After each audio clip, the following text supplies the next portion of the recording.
Doctor आपने तो inhaler लिख दिया, अब हमारे शरीर को इसकी आदत लग जाएगी। डॉक्टर इन्हेलर अब पूरी ज़िंदगी भर लेना पड़ेगा। या डॉक्टर इससे हमारे बच्चे की ग्रोथ रुक जाएगी क्योंकि इसमें स्टेरॉइड होता है। या हमने इस इन्हेलर को छोड़ के बाकी सब दवाइयाँ ले ली हैं पर इससे हमको आराम भी नहीं हो रहा है। आप में से कितने लोग यही सोचते हैं? नमस्कार, मैं डॉक्टर श्रद्धांश अग्रवाल, पल्मोनोलॉजिस्ट। आज हम इन्हेलर को लेके जो मिथ हैं उन्हीं के बारे में बात करेंगे और आपको आसान भाषा में फैक्ट्स समझाने की कोशिश करेंगे। अगर आप या आपके घर में कोई भी इन्हेलर्स लेता है तो ये वीडियो आप ही के लिए है। इन्हेलर से कोई भी एडिक्शन या आदत नहीं लगती है, बल्कि इन्हेलर्स ना लेने से हमारा COPD, एज़मा, जिसको हम दमा भी बोलते हैं, ये सब चीज़ें और ज़्यादा बिगड़ जाती हैं। आइए समझते हैं एडिक्शन क्या होता है। एडिक्शन या नशा बनाने वाली वह चीज़ें होती हैं जिसकी हमें आदत लग जाए, जिससे हमारा नर्वस सिस्टम इफेक्ट हो, जो ना मिले तो हमें क्रेविंग होने लगे और जिसके नुकसान हो। इसी के अपोजिट या विपरीत होते हैं इन्हेलर्स। इन्हेलर्स से नशा तो नहीं ही होता, ऊपर से आपको सांस आने में भी बहुत आसानी हो जाती है। और सांस आना कोई एडिक्शन नहीं, ये एक बेसिक नेसेसिटी है। एज़मा या COPD सिर्फ सांस की परेशानी नहीं है, यह एक क्रॉनिक इन्फ्लेमेशन है। इसमें हमारे जो एयरवेज रहते हैं उनमें सूजन आ जाती है, जिसके कारण सांस लेने में तकलीफ चालू हो जाती है। और इसी दौरान अगर हम स्मोक, डस्ट, कोल्ड एयर या किसी इन्फेक्शन के संपर्क में आ जाते हैं तो ये चीज़ वर्सन हो जाती है। इससे आप ये समझें कि इन्हेलर्स इसलिए नहीं दिए जाते कि आपको आदत हो जाए।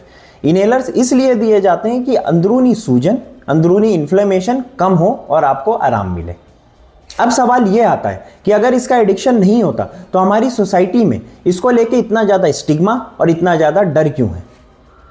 और इसका कारण है क्योंकि ये इंस्टेंट रिलीफ देता है, तो सबको लगता है कि हमें इसकी आदत हो गई है, पर इसकी आदत नहीं, ये आपको रिलीफ दे रहा है।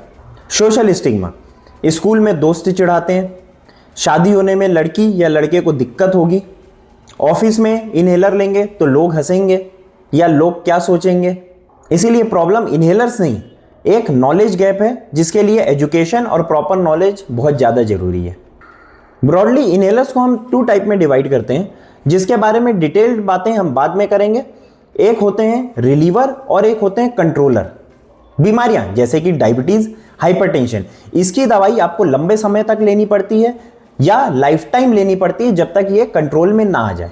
वैसे ही होता है एज़मा या COPD, इसके लिए भी हमें लंबे समय तक दवाइयाँ लेनी पड़ती हैं। सच तो ये है कि एस्थमेटिक पेशेंट्स बिना इन्हेलर्स के भी रह सकते हैं, पर फ्रीक्वेंट अटैक्स, लंग्स का स्टीफ हो जाना, एयरवे रीमॉडलिंग और इवन ICU एडमिशन, ये सब चीज़ें बहुत ज़्यादा फ्रीक्वेंट हो जाती हैं, जिससे आपकी लाइफ एक्सपेक्टेंसी कम होने लगती है। और ये सब बातें जीना और WHO जैसी इंटरनेशनल गाइडलाइंस में क्लियरली मेंशन्ड है।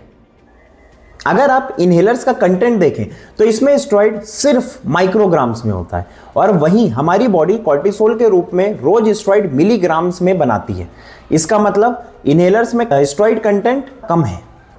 और अलार्मिंग साइड इफेक्ट्स जैसे कि वेट गेन, किडनी डैमेज, ये सब चीज़ें ओरल स्टेरॉइड्स के साथ बहुत ज़्यादा कॉमन है, इनहेल्ड स्टेरॉइड्स के साथ नहीं। अब सबसे इंपॉर्टेंट सवाल, क्या स्टेरॉइड रिलेटेड इन्हेलर्स कभी बंद हो सकते हैं कि हमें ये लाइफ टाइम लेने पड़ेंगे?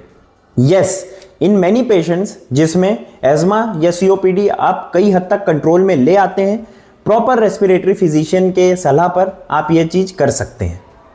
पर अचानक बंद करने से रिलैप्स या बीमारी बढ़ने के चांसेस बहुत ज़्यादा रहते हैं। आसान भाषा में बोला जाए तो इन्हेलर कोई आदत या नशा नहीं है, यह एक ज़िंदगी बचाने का टूल है। और अगर आपने ये बात समझ ली तो आप या आपके परिवार के सदस्य ICU से बहुत दूर रहेंगे। आज के लिए इतना ही। नमस्कार।